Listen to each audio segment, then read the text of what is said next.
chiroyli qilib xonadonlarda solib qo'ygansiz. Burchatka, kafe, undan tashqari so'killarda qilib qo'ygansiz.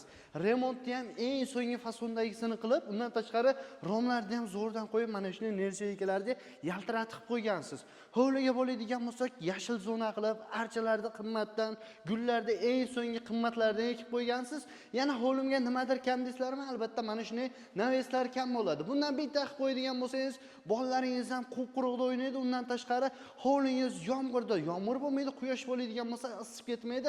Remontlaringiz ham umri uzoq bo'ladi. Hozirgi kunda bag'dodlik ustakalarimiz Qo'qonni dangarasiga chiroyli qilishib 108 kvadrat joyga shumkali naveslarni qilib berishibdi.